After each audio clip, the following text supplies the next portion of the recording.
Hi guys, good morning. कैसे हैं आप सब। आज स्टडी करने जा रहे हैं क्लास 12 के अंतर्गत बायोलॉजी का चैप्टर 3, जिसका नाम है सेक्सुअल रिप्रोडक्शन इन ह्यूमन, मानव में लैंगिक जनन। इससे पहले आप लोगों ने स्टडी किया है पहला chapter sexual reproduction in living organisms. दूसरा अध्याय आप लोगों ने स्टडी किया है sexual reproduction in flowering plants and third lesson आप लोग स्टडी करने जा रहे हैं जिसका नाम है सेक्सुअल रिप्रोडक्शन इन ह्यूमन, मानव में लैंगिक जनन। याद रखेंगे स्टूडेंट्स, मानव में लैंगिक जनन पढ़ने के लिए हम देखेंगे कि लैंगिक जनन की क्रिया क्या होती है और लैंगिक जनन में कौन कौन सी घटनाएं होती हैं, तब उसमें एक एक करके हम स्टार्ट करेंगे। तो आपको पता है कि मानव में लैंगिक जनन होने के लिए नर और मादा अर्थात स्त्री एवं पुरुष का होना आवश्यक होता है। तो यहाँ पर हम स्टार्ट करते हैं। लैंगिक जनन होने के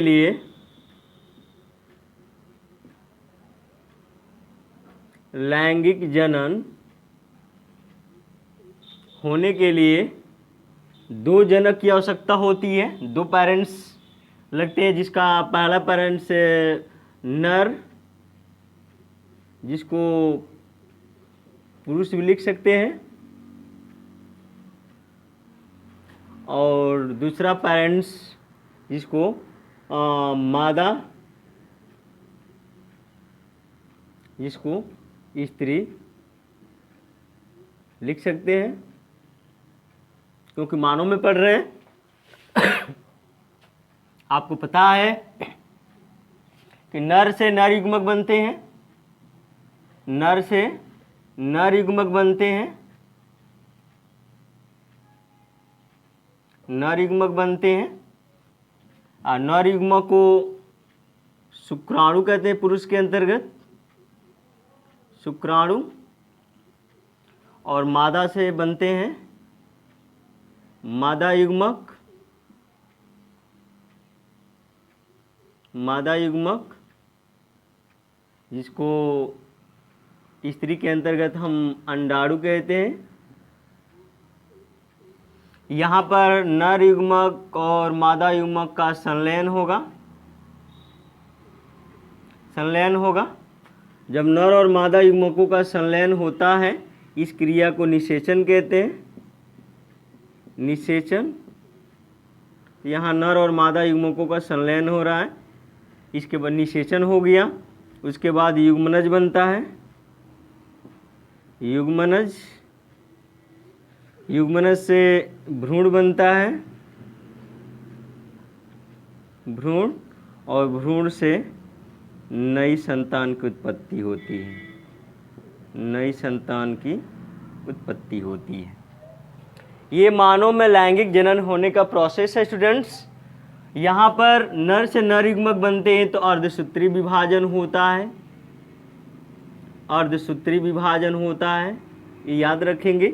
और मादा से मादा युग्मक बनते हैं, यहाँ भी अर्धसूत्री विभाजन होता है, म्योसिस होता है।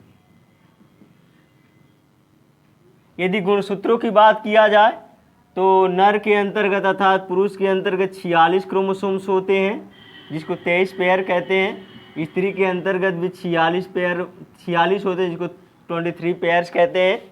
जबकि अर्धसूत्री विभाजन होने के बाद नर युग्मक में अर्थात शुक्राणु में जो क्रोमोसोम्स होते हैं मात्र 23 रह जाते हैं, मात्र 23। इसी तरह स्त्री में जो अंडाणु होते हैं वो भी हाफ नंबर ऑफ क्रोमोसोम्स होते हैं, क्योंकि अर्धसूत्री विभाजन हो रहा है, तो यहाँ पर इसमें भी 23 हो जाते हैं।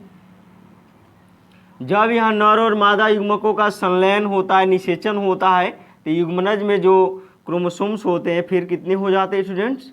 46। 23 इधर से आएंगे, 23 इधर से आएंगे, 46। भ्रूण के अंतर्गत भी कितनी होते हैं? 46, और न्यू संतान के अंतर्गत 46। इस तरह गुणसूत्रों की संख्या, क्रोमोसोम्स की संख्या क्या होती है? मेंटेन होती है, उसके पेरेंट्स से उसकी नई ऑफस्प्रिंग तक, नई संतान तक। याद रखेंगे लैंगिक जनन को 3 घटनाओं में पढ़ते हैं। यहाँ से लेकर यहाँ तक की एक घटना को कहते हैं निषेचन पूर्व घटना, निषेचन पूर्व घटना, निषेचन पूर्व घटना, ये पहली हम हेडिंग पढ़ेंगे। निषेचन पूर्व घटना में नर से नर युग्मक और मादा से मादा युग्मक अर्थात पुरुष से शुक्राणुओं का निर्माण और स्त्री से अंडाणुओं का निर्माण कैसे होता है, इस घटना में पढ़ेंगे। दूसरा हमारा घटना होगा स्टूडेंट्स, ये घटना जिसको हम कहते हैं निषेचन। निषेचन पढ़ेंगे, जिसमें शुक्राणु और अंडाणु कैसे फ्यूज होते, कैसे संलयन हो, दोनों का संलयन होता है। और तीसरी घटना हम पढ़ेंगे यहाँ से लेकर यहाँ तक, जिसको कहते हैं निषेचन पश्य घटना। निषेचन पश्य घटना।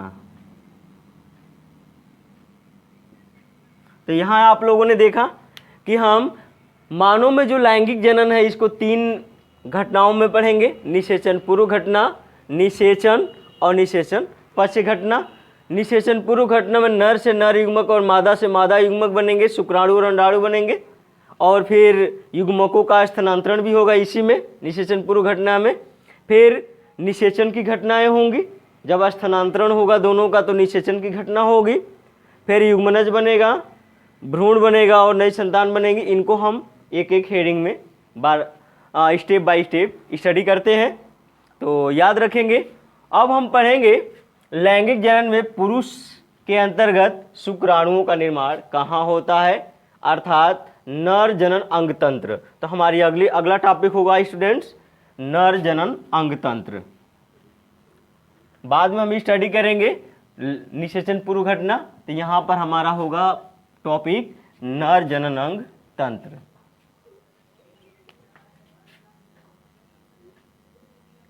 नर जनन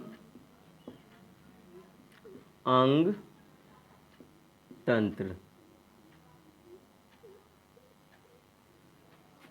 मेल रिप्रोडक्टिव डक्टिव organ system. Male reproductive organ system, नर जनन अंग तंत्र। पहले हम नर जनन अंग तंत्र के बारे में पढ़ लेंगे, फिर पढ़ेंगे मादा जनन अंग तंत्र। तो एक एक करके स्टडी करते हैं स्टूडेंट्स। तो नर जनन अंग तंत्र में हम देखेंगे कि कौन कौन से नर के या पुरुष के कौन कौन से अंग होते हैं जो लैंगिक क्रिया में भाग लेते हैं और कौन उसकी सहायता करते हैं। तो यहाँ भी देखेंगे नर जनन अंग तंत्र में। तो याद रखेंगे स्टूडेंट, नर जनन अंग तंत्र में नर के 2 प्रकार के अंग होते हैं। नर के 2 प्रकार के अंग होते हैं। पहला कहा जाता है प्राथमिक लैंगिक अंग। प्राथमिक लैंगिक अंग, लैंगिक अंग। Primary sex organ, primary sex organ. और दूसरा होता है स्टूडेंट्स द्वितीयक या सहायक लैंगिक अंग। सहायक लैंगिक अंग, लैंगिक अंग इसको कहा जाता है सेकेंडरी और एसेसरी सेक्स ऑर्गन। तो आप लोगों ने यहां देखा नर जनन अंग तंत्र को 2 भागों में बांटा गया है। प्राथमिक लैंगिक अंग primary sex organ and secondary और एसेसरी सेक्स ऑर्गन। तो 2 प्रकार के लैंगिक अंग हो गए मानव के पुरुष के अंतर्गत। अब देखेंगे कि प्राथमिक लैंगिक अंग को किसे कहते हैं और द्वितीयक लैंगिक अंग किसे कहते हैं। तो याद रखेंगे स्टूडेंट्स, जो पुरुष का या नर का प्राथमिक लैंगिक अंग होता है उसे हम वृषण कहते हैं। वृषण इंग्लिश में कहते हैं टेस्टिस कहते हैं। तो पुरुष का प्राथमिक लैंगिक अंग क्या हुआ? वृषण। क्यों कहा जाता है? क्योंकि वृषण के अंतर्गत शुक्राणुओं का निर्माण होता है, इसलिए प्राथमिक लैंगिक अंग वृषण को ही कहा जाता है। वो पढ़ेंगे वृषण की संरचना, वृषण कितने होते हैं, उसकी क्या खासियत होती है, तो वृषण के अंतर्गत पढ़ेंगे, प्राइमरी लैंगिक अंग के अंतर्गत। अब देखेंगे द्वितीयक या सहायक लैंगिक अंग किसे कहते हैं। तो द्वितीयक या सहायक लैंगिक अंग में दो प्रकार के अंग आते हैं। इसमें भी एक होते हैं नलिकाएं, एक होते हैं ग्रंथियां।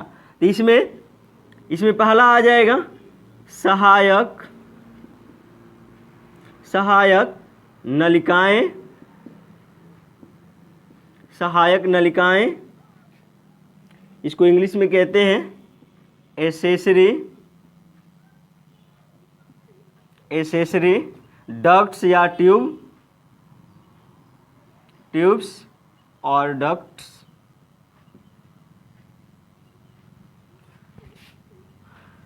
ऐसे लिख सकते हैं, एसेसरी ट्यूब्स। एंड सेकेंड है, थोड़ा और नीचे लिख सकते हैं, सेकेंड है आपका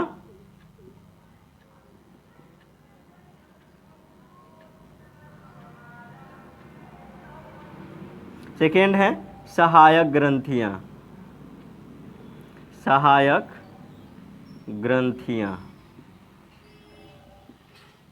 तो यहां आप लोगों ने देखा द्वितीयक या सहायक लैंगिक अंग को भी दो भागों में बांटा गया है, सहायक नलिकाएं एवं सहायक ग्रंथियां। इसको कहा जाता है एसेसरी ग्लैंड्स। तो आप लोगों ने देखा सहायक नलिकाएं और सहायक ग्रंथियां द्वितीयक या सहायक लैंगिक अंग के भाग होते हैं। अब देखेंगे कि सहायक नलिकाएं कौन कौन सी होती हैं, फिर सहायक ग्रंथियां कौन कौन सी होती हैं। नाम देख लेते हैं इनके, तो याद रखेंगे स्टूडेंट्स। सहायक नलिकाओं में पहला आता है रीट टेस्टिस।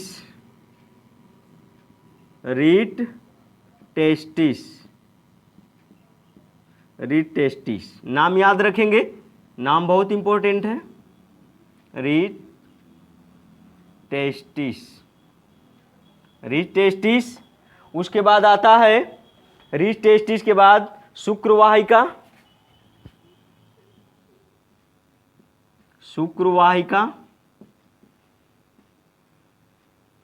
शुक्रवाहिका को कहते हैं वासा इफेरेंसिया, यहाँ इंग्लिश में लिख सकते हैं वासा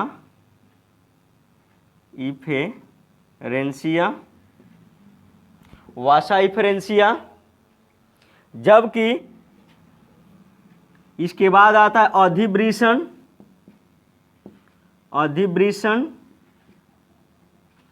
जिसको कहते हैं इंग्लिश में इपिडिडाइमस।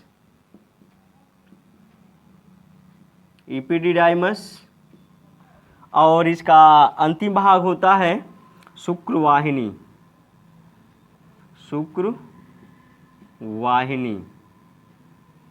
जिसको इंग्लिश में कहते हैं वास डिफरेंस।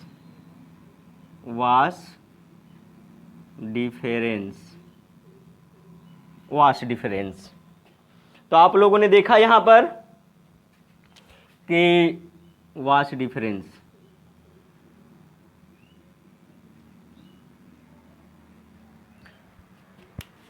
सहायक नलिकाओं में रीट टेस्टिस, शुक्रवाहिका जिसको वासा इफेरेंसिया कहते हैं, अधिवृषण इपिडिडाइमस एंड शुक्रवाहिनी वास इफेरेंस कहा जाता है। ये हो गई सहायक नलिकाएं। जबकि सहायक ग्रंथियों में आती हैं, सहायक ग्रंथियों में पहला है आपका शुक्राशय,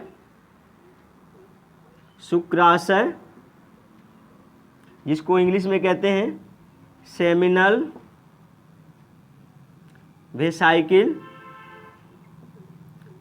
वेसाइकिल। दूसरा होता है आपका प्रोस्टेट ग्रंथि,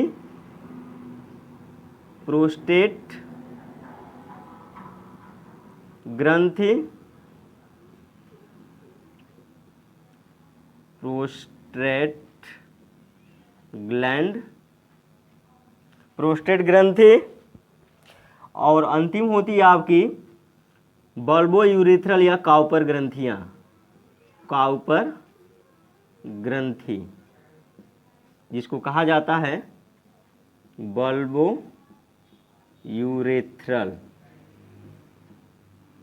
बल्बो यूरेथ्रल भी कहा जाता है इसे।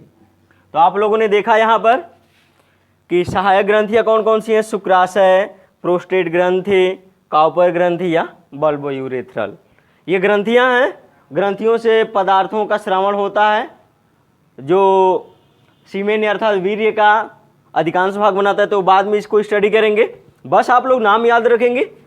प्राथमिक लैंगिक अंग में वृषण आता है जिसको टेस्टिस कहते हैं, और द्वितीयक या सहायक लैंगिक के अंतर्गत, पुरुष के अंतर्गत सहायक नलिकाओं में रीड, टेस्टिस, शुक्रवाहिका, अधिवृषण एंड शुक्रवाहिनी। जबकि सहायक ग्रंथियों में आता है शुक्राशय, सेमिनल वेसाइकिल, प्रोस्टेट ग्रंथि, prostate gland and Cowper gland, bulbo urethral. ये सब आप लोगों के नाम आप लोगों को याद रखने पड़ेंगे। इसके बाद आप स्टडी करेंगे किसके बारे में, प्राइमरी सेक्स ऑर्गन के बारे में पुरुष के अंतर्गत। जब इसको पढ़ लेंगे पुरुष के अंतर्गत, नर के अंतर्गत नर जनन अंग तंत्र, उसकी उसी तरह मादा के अंग तंत्र के बारे में पढ़ेंगे, जनन अंग तंत्र के बारे में। तो पहले पुरुष के जनन अंग तंत्र अर्थात नर के जनन अंग तंत्र को हम पढ़ लेते हैं, जिसमें पहला पढ़ेंगे प्राथमिक लैंगिक अंग के बारे में। इसको मिटा देते हैं।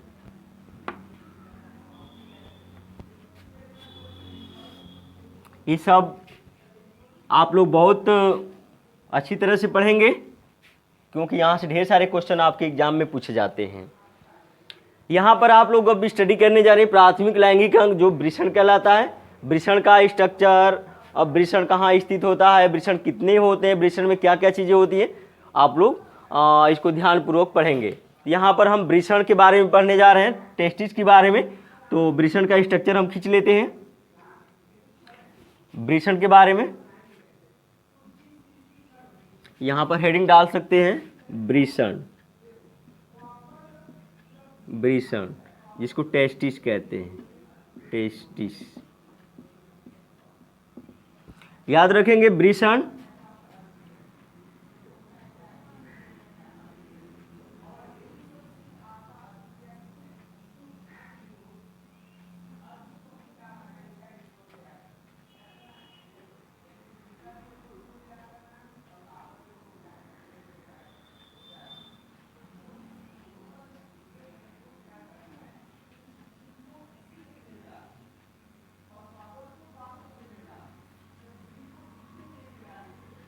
देख रहे हैं स्टूडेंट्स, जो वृषण होता है, वृषण पुरुष के अंतर्गत एक जोड़ी होता है। याद रखेंगे कितना पाया जाता है, 1 पेयर, एक जोड़ी पाया जाता है। जो वृषण होता है, number of testis in human के मेल के अंतर्गत कितने होते हैं बच्चों, एक जोड़ी। तो वृषण कितने होते हैं, तो एक जोड़ी पाया जाता है, एक जोड़ी। वृषण कितना होता है स्टूडेंट, एक जोड़ी होता है। देख रहे हैं, एक अंदर तक दिखाई नहीं दे रहा, एक ये बाहर से देख रहे हैं आप लोग। अर्थात वृषण पुरुष के अंतर्गत एक जोड़ी पाया जाता है। तो लिख सकते हैं वृषण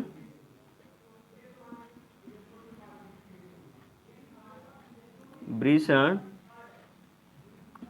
पुरुष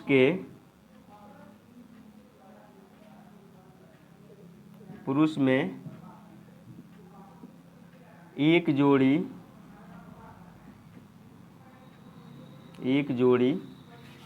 होता है।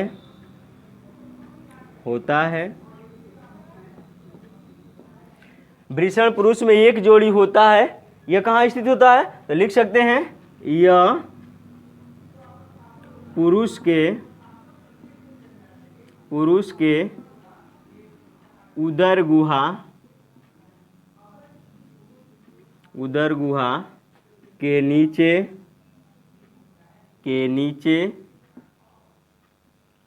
शरीर से बाहर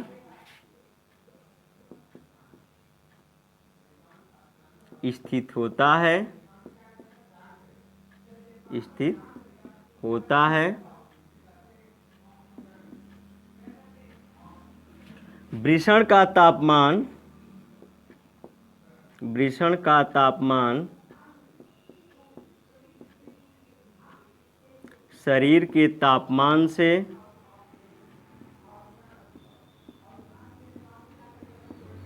शरीर के तापमान से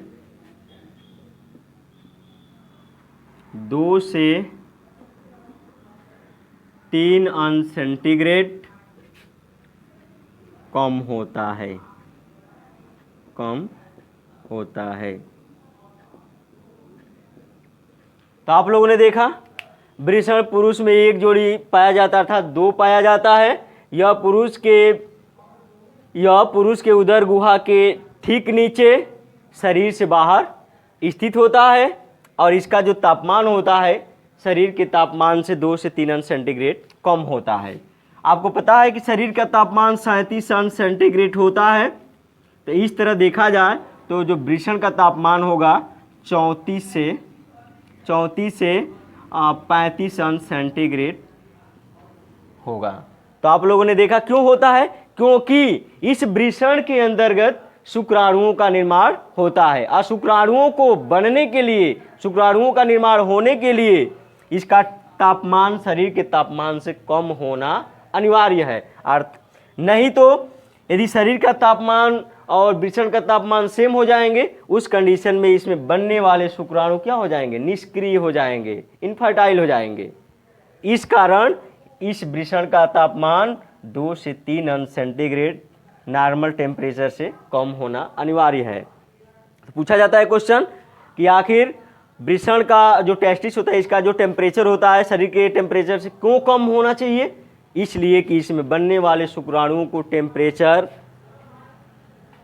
2 से 3 अंश सेंटीग्रेड शरीर के तापमान से कम होना अनिवार्य है, नहीं तो शुक्राणु निष्क्रिय हो जाएंगे, निष्प्रभावी हो जाएंगे।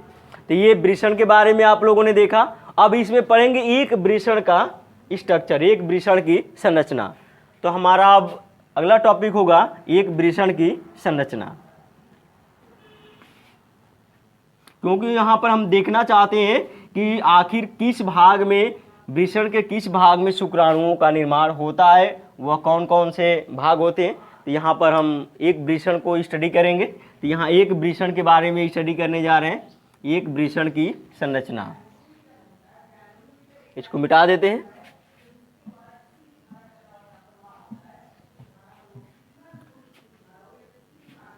एक वृषण की आंतरिक संरचना, आंतरिक संरचना, इंटरनल स्ट्रक्चर ऑफ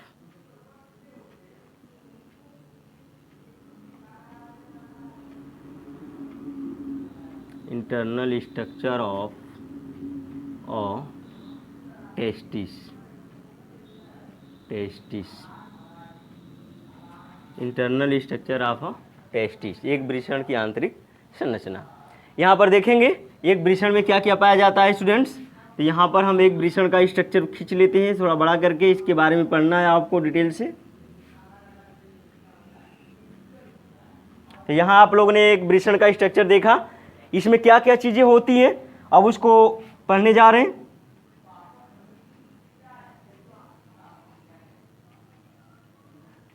याद रखेंगे इसके अंतर्गत क्या क्या चीजें होती है, कौन कौन भाग होते हैं। तो इसमें होते हैं बच्चों ऐसे वृषणीय पिंडक, ऐसे वृषणीय पिंडक, प्रत्येक वृषण में वृषणीय पिंडक होते हैं।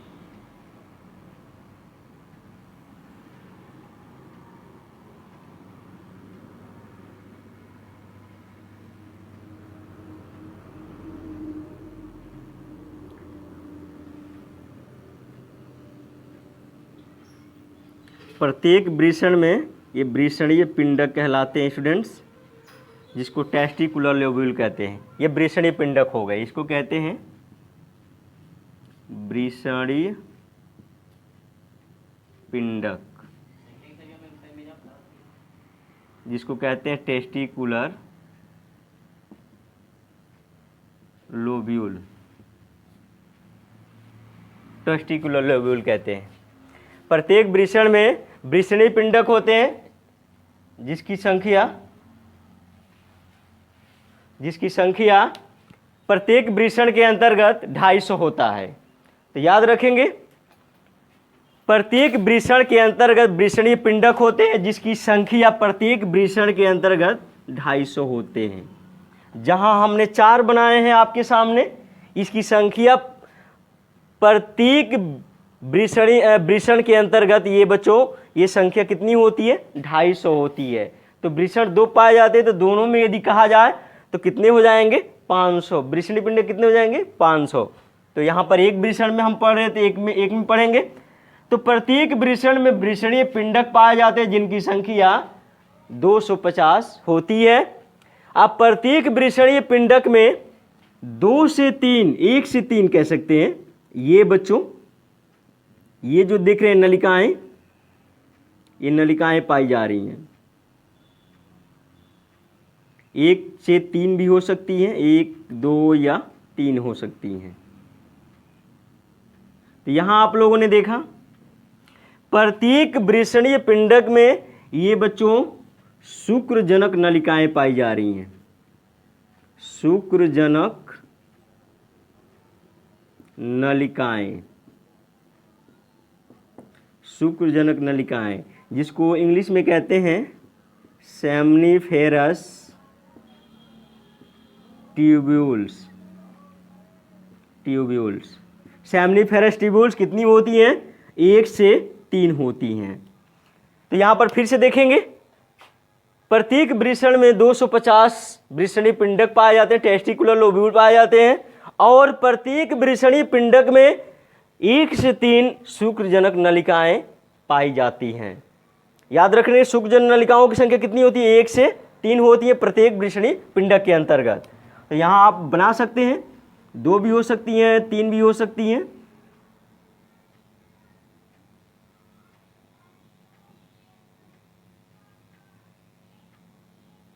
आप लोगों ने देखा यहां पर ये है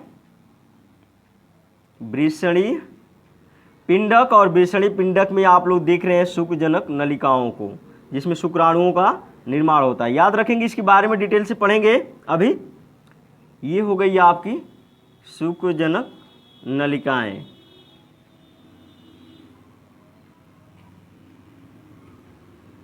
ये हो गई शुक्रजनक नलिकाएं।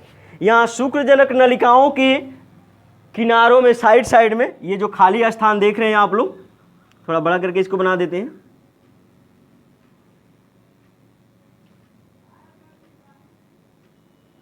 ये जो देख रहे हैं आप लोग, शुक्रजनक नलिकाओं के किनारे में एक प्रकार की कोशिकाएं पाई जाती है। याद रखेंगे, ये साइड में नलिकाओं के साइड में एक प्रकार की कोशिकाएं पाई जाती हैं। ये जो नर हार्मोन का फॉर्मेशन करती हैं, निर्माण करती हैं या स्रावित करती हैं, जो नर हार्मोन का श्रावण करती हैं। तो ये कोशिकाओं को याद रखेंगे बच्चों, बहुत बार एक क्वेश्चन पूछा गया है कि नर हार्मोन का श्रावण किसके द्वारा होता है। तो नर हार्मोन का श्रावण ये जो कोशिकाएं पाई जा रही हैं, जिसको हम लोग अंतराली या लीडिंग सेल कहते हैं, जो इनके किनारों में पाई जा रही हैं। इसमें भी बना सकते हैं आप लोग ये कोशिकाओं को।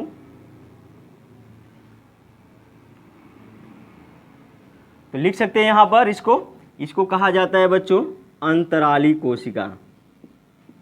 अंतराली कोशिका, अंतराली कोशिका, जिसको इंग्लिश में कहते हैं लीडिंग सेल, लीडिंग सेल्स। कह सकते हैं कि शुक्रजनक नलिकाओं के किनारों में या बाहर तरफ एक प्रकार की कोशिकाएं पाई जाती हैं, जिनको अंतराली कोशिका या लीडिंग सेल कहते हैं। यह जो अंतराली कोशिका या लीडिंग सेल होती हैं, यह नर हार्मोन का श्रावण करती हैं, नर हार्मोन का श्रावण करती हैं, जिसका नाम है बच्चों टेस्टोस्टेरोन।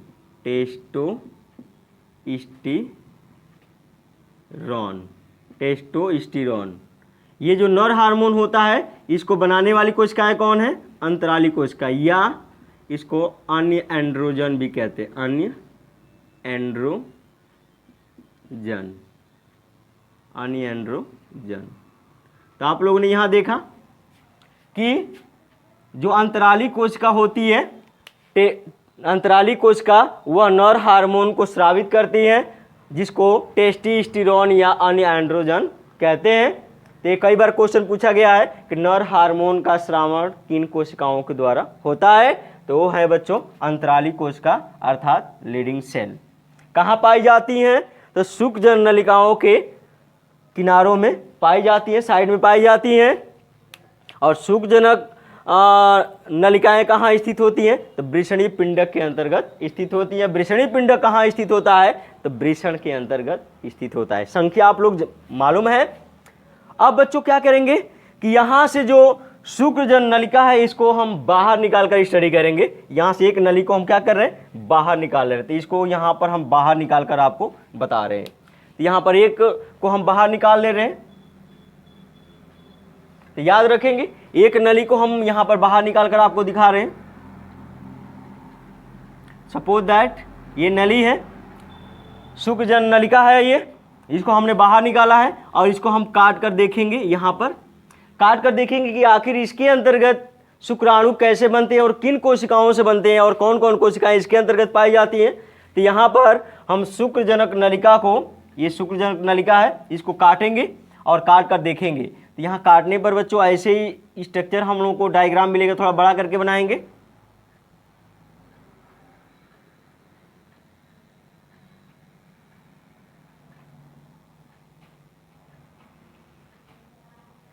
सपोज दैट हमने ऐसे बनाया,